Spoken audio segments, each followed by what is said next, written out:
DR news కు స్వాగతం. Reporter ఎం దుర్గారావు.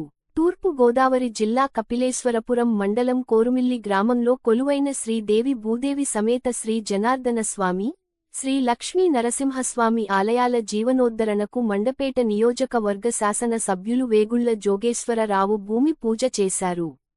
గోదావరి నది తీరాన గల కోరుమిల్లి గ్రామంలో కొలువైన పురాతన ఆలయాలు పునః నిర్మాణానికి పుష్కరాలు నిమిత్తం 3,30,00,000 రూపాయలు ఎమ్మెల్యే వేగుళ్ల జోగేశ్వరరావు సిఫార్సుతో మంజూరు అయ్యినాయి. ఎన్డీఏ కూటమి ప్రభుత్వంలో హిందూ దేవాలయాలు పరిరక్షణకు ఆర్థిక సహకారం అందిస్తుందని ఎమ్మెల్యే వేగుళ్ల పేర్కొన్నారు.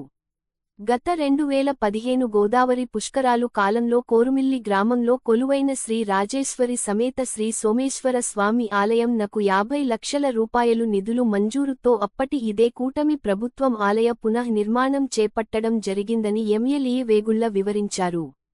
TDP, Janasena, BJP, YCP party స్థానిక శ్రేణులు ఆలయం వద్ద వారి పార్టీ నాయకుల భారీ ఫ్లెక్సీలు ఏర్పాటు చేశారు. ఈ పురాతన ఆలయాలు పునః నిర్మాణం భూమి పూజ కార్యక్రమంలో ఎమ్మెల్సీ తోట త్రిమూర్తులు, మండపేట నియోజకవర్గ జనసేన పార్టీ కోఆర్డినేటర్ వేగుళ్ల లీలా కృష్ణలు, ఎంపీపీ జుత్తుక వెంకటలక్ష్మి, జడ్పీటీసీ పుట్టపూడి అబ్బు, మండల టీడీపీ అధ్యక్షుడు బి సత్తిబాబు, మాజీ సర్పంచ్లు ఆచంట సత్యనారాయణ, సలాది వీరబాబు, అధిక సంఖ్యలో గ్రామస్తులు పాల్గొన్నారు.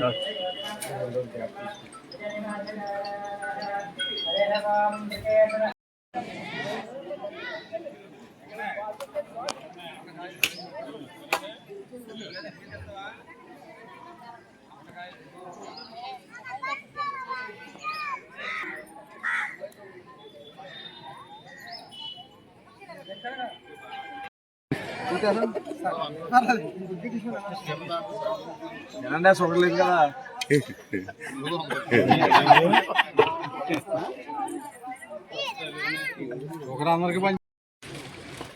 ఈ రోజున కపిలేశ్వరం మండలం కోరుమిల్లి గ్రామంలో మరి ఎప్పటి నుంచో ఆ గ్రామస్తుల యొక్క కోరిక 2015 పుష్కరాల టైంలో ఆ యొక్క పరమేశ్వరుడు యొక్క దేవాలయాన్ని నూతనంగా నిర్మించుకోవడం జరిగింది తెలుగుదేశం ప్రభుత్వ హయాంలో.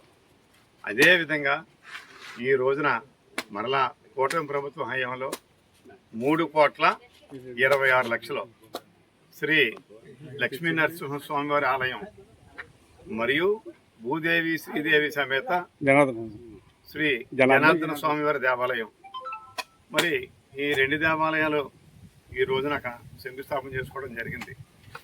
మరి ఇది ఈ యొక్క కూటమి ప్రభుత్వ హయాంలో ఈ పనులు ప్రారంభించడం నా యొక్క పూర్వజన్మ సుకృతంగా నేను భావిస్తూ ఉన్నాను.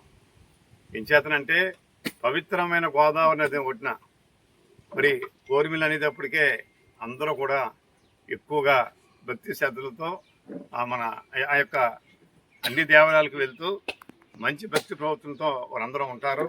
వారికి అభిష్టం 2015లోనే అడిగారు, కానీ మరి ఆ యొక్క భగవంతుడు ఆ యొక్క విష్ణుమూర్తి ఆ యొక్క కోరికని ఈవేళ నెరవేర్చినందుకు ఆ భగవంతునికి మనసారా మరి మా యొక్క కృతజ్ఞతలు తెలియజేసుకుంటూ సదరు గ్రాంటును విడుదల చేసినటువంటి శ్రీ నారా చంద్రబాబు నాయుడు గారు, శ్రీ పవన్ కళ్యాణ్ గారు, దేవాదాయ ధర్మాదాయ శాఖ మంత్రులు శ్రీ ఆనం రామనారెడ్డి గారికి మరి మండపేట నియోజకవర్గం ముఖ్యంగా కోరుమిల్లి ప్రజల తరఫున నా యొక్క ధన్యవాదాలు తెలియజేసుకుంటా ఉన్నాను. ఈ రోజున కపిలేశ్వరం మండలం కోరుమిల్లి గ్రామంలో మరి ఎప్పటి నుంచో ఆ గ్రామస్తుల యొక్క కోరిక 2015 పుష్కరాల టైంలో ఆ యొక్క పరమేశ్వరుడు యొక్క దేవాలయాన్ని నూతనంగా నిర్మించుకోవడం జరిగింది తెలుగుదేశం ప్రభుత్వ హయాంలో. అదేవిధంగా ఈ రోజున మరలా కూటమి ప్రభుత్వ హయాంలో 3,26,00,000 శ్రీ లక్ష్మీ నరసింహస్వామి వారి ఆలయం మరియు భూదేవి శ్రీదేవి సమేత శ్రీ జనార్దన స్వామి వారి దేవాలయం, మరి ఈ 2 దేవాలయాలు ఈ రోజున శంకుస్థాపన చేసుకోవడం జరిగింది. మరి ఇది ఈ యొక్క కూటమి ప్రభుత్వ హయాంలో ఈ పనులు ప్రారంభించడం నా యొక్క పూర్వజన్మ సుకృతంగా నేను భావిస్తూ ఉన్నాను. ఎంచేతనంటే పవిత్రమైన గోదావరి నది ఒడ్డున మరి కోరిమిల్లి అనేటప్పటికే అందరూ కూడా ఎక్కువగా భక్తి శ్రద్ధలతో ఆ యొక్క అన్ని దేవాలయాలకు వెళ్తూ మంచి భక్తి ప్రవర్తనతో వారందరూ ఉంటారు. వారికి అభిష్టం 2015లోనే అడిగారు. కానీ మరి ఆ యొక్క భగవంతుడు, ఆ యొక్క విష్ణుమూర్తి ఆ యొక్క కోరికని ఈవేళ నెరవేర్చినందుకు ఆ భగవంతునికి మనసారా మరి మా యొక్క కృతజ్ఞతలు తెలియజేసుకుంటూ సదరు గ్రాంటును విడుదల చేసినటువంటి శ్రీ నారా చంద్రబాబు నాయుడు గారు, శ్రీ పవన్ కళ్యాణ్ గారు, దేవాదాయ ధర్మాదాయ శాఖ మంత్రులు శ్రీ ఆనవ రామనారెడ్డి గారికి మరి మండపేట నియోజకవర్గం ముఖ్యంగా కోరిమిల్లి ప్రజల తరఫున నా యొక్క ధన్యవాదాలు తెలియజేసుకుంటా ఉన్నాను.